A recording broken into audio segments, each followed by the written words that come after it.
Legenda asal-usul Desa Meranggen. Alkisah, pada zaman dahulu, ada seorang raja yang bernama Hyang Nata. Raja Hyang Nata suka berburu hewan di hutan. Pada suatu hari, Hyang Nata berburu ke hutan bersama para pengawalnya. Seharian berburu, namun sampai sore hari tidak juga mendapatkan binatang buruan. Mereka pun bermalam di hutan dan perburuan akan dilanjutkan esok hari. Hyang Nata ingin buang air kecil, dicarinya semak-semak. Tanpa disengaja, air seninya tertampung pada batok kelapa. Beberapa waktu kemudian, datang seekor babi hutan yang kehausan. Babi hutan itu meminum air seni yang tertampung di batok kelapa tersebut. Setelah meminum air itu, perut babi hutan membuncit. Rupanya babi hutan itu hamil. Beberapa waktu kemudian, babi hutan itu melahirkan anak berwujud manusia berkelamin perempuan. Babi hutan itu meninggalkan anaknya begitu saja di tengah hutan belantara. Pada suatu hari, Raja Hyang Nata kembali ke tempat yang sama untuk berburu. Di tengah hutan sang raja mendengar suara bayi menangis. Hyang Nata dan pengawalnya pun mencari asal suara tersebut. Diketemukanlah bayi perempuan itu tergeletak di atas rerumputan. Hyang Nata pun kegirangan, karena sudah sekian lama belum dikaruniai keturunan. Dibawalah bayi itu pulang ke kerajaan untuk diasuh dan diberi nama Nyai Sentor. Nyai Sentor dirawat dengan penuh kasih sayang di lingkungan kerajaan hingga tumbuh dewasa.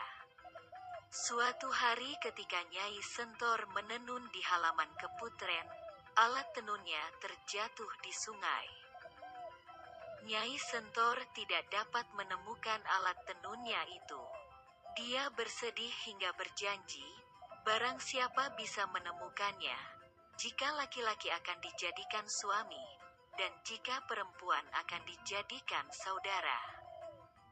Setelah Nyai Sentor berucap, tiba-tiba seekor anjing berlari masuk ke sungai mengambilkan alat tenun Nyai Sentor tersebut.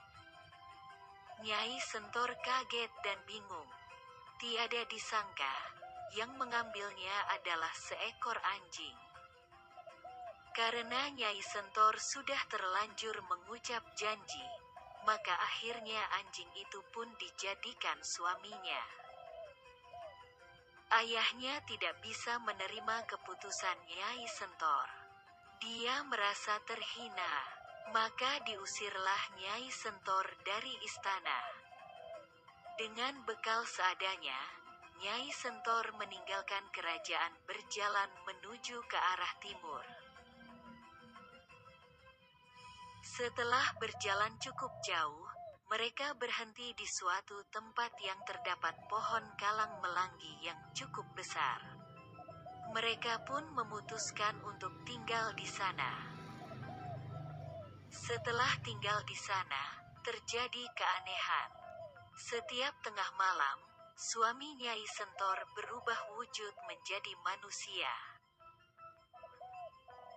Beberapa waktu kemudian, Nyai Sentor dikaruniai anak laki-laki.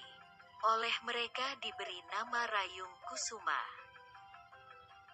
Rayung Kusuma tumbuh menjadi pemuda yang tampan dan pemberani. Suatu malam, Rayung Kusuma bermimpi kedua orang tuanya pergi meninggalkan dirinya. Dia pun terperanjat bangun. Rayung Kusuma mencari-cari kedua orang tuanya, tetapi tidak didapatinya. Dia hanya menemukan sebuah tulisan yang berisi pesan jika orang tuanya telah moksa. Rayung Kusuma diminta untuk menjaga Kalang Meranggi, karena kelak akan menjadi tempat yang ramai. Dari Kalang Meranggi inilah, berkembang menjadi Meranggi dan kemudian menjadi Meranggen. Demikian legenda asal-usul Desa Meranggen yang berkembang di kalangan masyarakat. Semoga menambah kekayaan hasanah cerita rakyat di Indonesia. Terima kasih telah menonton video ini. Jangan lupa dukung channel ini dengan like, subscribe, komen, dan share, agar kami terus semangat untuk membuat konten-konten yang bermanfaat.